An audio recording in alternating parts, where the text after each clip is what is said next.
For about a year, I have wanted to make cheese. I love cheese. I totally admire those that make their own cheese straight from scratch. I have no idea what I'm doing. So if you are like me and you would like to know a little bit about making cheese, learn from my mistakes, this Stonehaven short is for you. I'm Lorianne. Join me. The type of cheese that I have chosen to do is called farmer's cheese because I understand that is, oh, let me get that tap out of your way, because I understand that it is the easiest cheese to make. It is the most forgiving cheese to make. So naturally, I was attracted to that.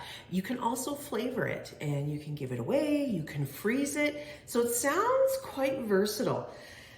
I had actually gone to purchase a cheese making kit and it does look great, but I don't even think that I'm there yet. I think I need to try this first and see if I like it. I don't think there's a lot of work to it. They tell me that it's probably about an hour. Okay, sounds great. You don't have to disinfect all of your utensils or sterilize them. So if this goes well, then maybe we will try matzo cheese afterwards. So here's to not failing, folks. First thing that we had to do is buy whole milk. I can't remember the last time I purchased whole milk. My family grew up on skim milk or 1%. We're not actually real big milk drinkers. I don't know if it just doesn't sit well with us. We drink a lot of almond milk. I don't keep a lot of milk in the house. I use evaporated skim milk, canned milk for some of my recipes. So 3.25 milk fat. This is homogenized milk, which I'm told you can use. The only thing that you can't use is anything that is ultra pasteurized. And I'm sure that there's some science behind it. I'm not going to get into that, but you need 1 gallon of milk. In Canadian terms, that is 3.8 liters. This is a 4-liter jug, so I'm going to use pretty much this whole jug. The type of pot that you use has to be at least this big. Maybe this one isn't even big enough, we'll find out. You have to fill it to, I'd say about there, maybe even a little bit more. It has to allow for the curds to sink to the bottom and have the whey come to the top. So here we are.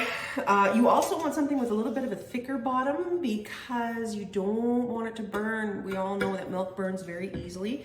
So I have resigned myself to the fact that I will be sitting by my stove and stirring it consistently. You can take chances, but for this very first round, I think I'd like to just play it by the book on this. I will find out how long it takes. They did say to room temperature milk will make it a lot less standing at the stove stirring. Of course, already my first error. I have left it in the fridge till about maybe half an hour ago. So I think I'll be doing a lot of stirring. Nonetheless, let me pour most of this in here. 3.8 liters. You know, really, I'll hold a little bit back, but other than that, a 4-liter jug is a 4-liter jug. Again, here I am already not even following the rules. I don't even know what the difference would be. Okay, so I've held back like 0.2 of a liter, so that's 200 milliliters. Maybe I'll just, okay, that, didn't mean to advertise to that people, but they're very good. And I've left about that much in my 4-liter jug. Honestly, this is so that I remember next time. Okay, so then we're going to head over to the stove and we're going to put it on a medium-low heat and we're going to stir, stir, stir. Here we are by the oven, stove. I have a gas range, so we'll see whether it's better or worse with a gas range. I have, in my cheese making kit, I actually got this neat little thermometer. So it needs to get to 96 degrees Celsius, or 200 and some Fahrenheit. Boy, you need your bifocals to see this one. It is pretty tiny. So I'll put that on my Mother's Day list, is to have a thermometer, a bigger one, or maybe even a digital one. Ooh, that'd be cool. Yeah, so it looks like my bigger numbers are the Fahrenheit. So regardless, I think I'm a long ways away from that. My milk came to just a little bit below half of this pot, and I'm thinking this would be a great job for some child that wanted to earn their allowance that week, because this is gonna be, I don't know how long I have to stir for. Okay, so already, honestly, I'm setting myself up for failure because I'm like already bored by just stirring the milk. Okay, nonetheless, I'm not gonna make you go through this pain, so let me get this to where it's just about to the boiling. Not boiling, but just about to the boiling. And then we'll take it from there. Okay, get a cup of coffee. It took me about a half an hour, so that's not terrible. I haven't been able to get it to 206 Fahrenheit. And the reason I'm stopping is because I feel like it's close to boiling, and I don't think it's supposed to boil. And because it's kind of forgiving recipe, I'm gonna try this. So I was about at 90 degrees Celsius, which was about 180, 184 Fahrenheit. So because it was starting to bubble, and I'm like, I don't know. So I've shut it off entirely. Then we need a half a cup of vinegar.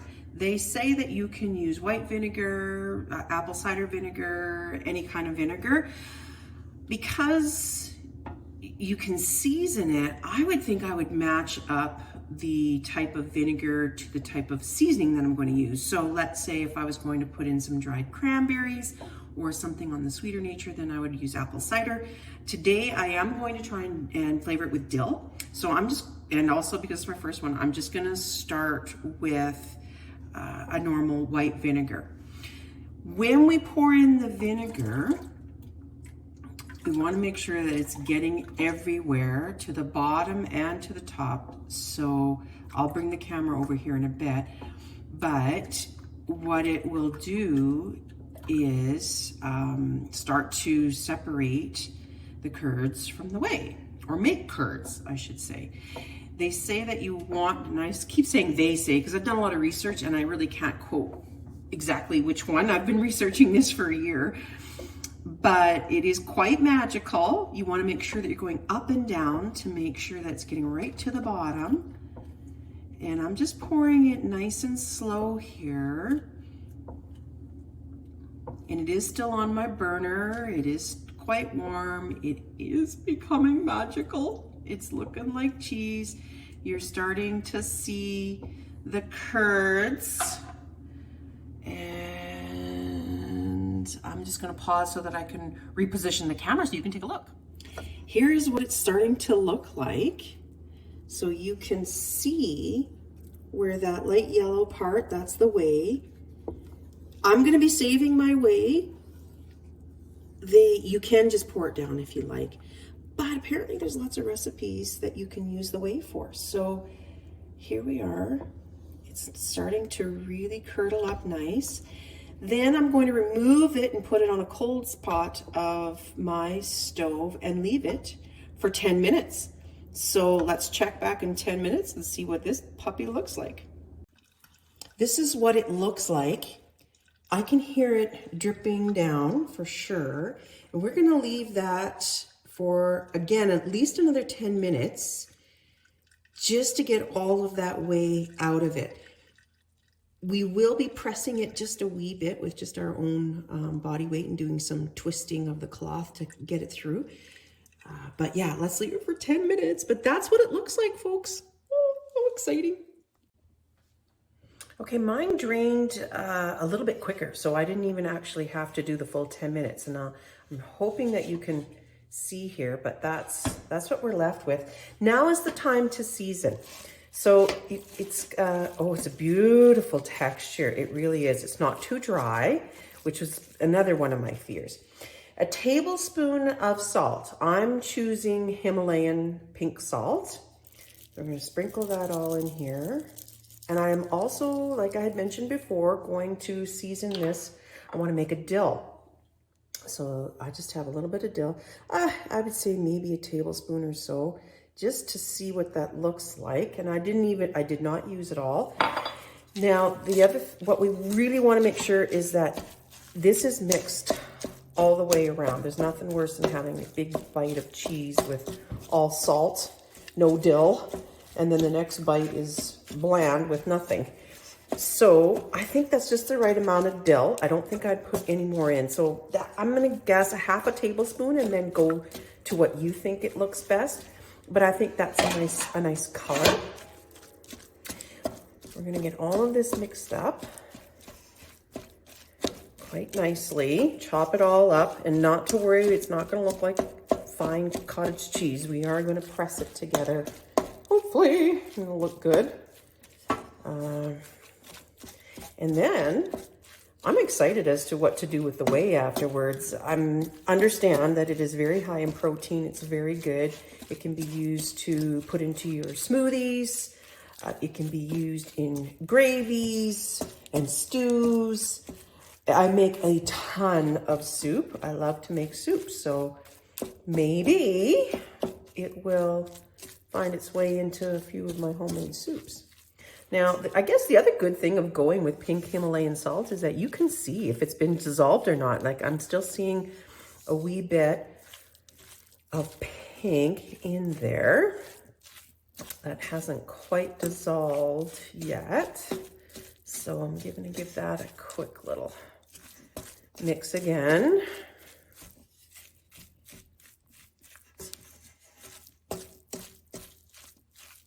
And I guess it all depends on how ground up your salt is as well.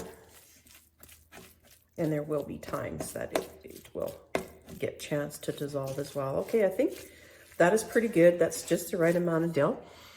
Oh, you know what? It is smelling fantastic. Now, phase 2. I'm going to leave the camera like this because what we're going to do is, this is why I chose this bigger towel. And again, it could work with the cheesecloth, but what I like about this, it's not terribly hot, but do kind of watch. It will get warm once I start to twist. We're twisting to get more of that whey out. I might have to give my hands a break if it gets too warm. And just keep twisting and twisting, and you can see where it's starting to form that really nice ball. Twisting and twisting. Still quite a bit of whey that's coming out, which is fine for me. I was worried that I was going to have it a wee bit too dry. You can still see where there's a pink salt there. I hope it turns out okay.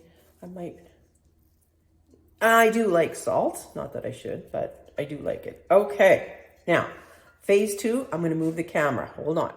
Okay, hopefully that this is positioned okay. But you can see where I have this tail end of cloth. That is going to be what I'm gonna wrap down underneath to absorb even more. So,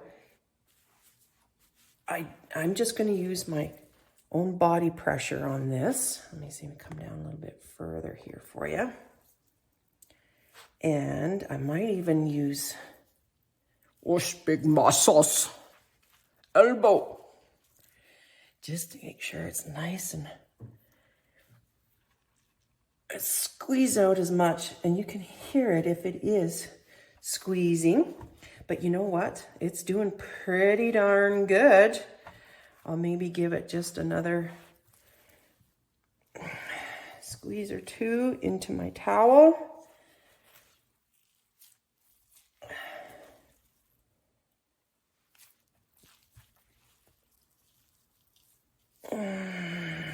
I'm a little worried about that salt not dissolving. be honest, because I can see quite a few of the pink in there. Hope I didn't rush the process. Okay. Now, twist it up again just to make sure that as much of a ball is formed as possible. And then we're going to take it out and put it in a glass. I don't have a round one. I've used up all my round ones for leftovers, but this is what it's looking like. Once it's chilled, it'll form even more together. But look at that. That, my friends, looks like cheese to me. Hold on. I'll move this out of the way here. Oh, that looks lovely. That looks lovely. So let me form it up. A little bit more of a ball here. Ooh, you can see where it's starting to break away.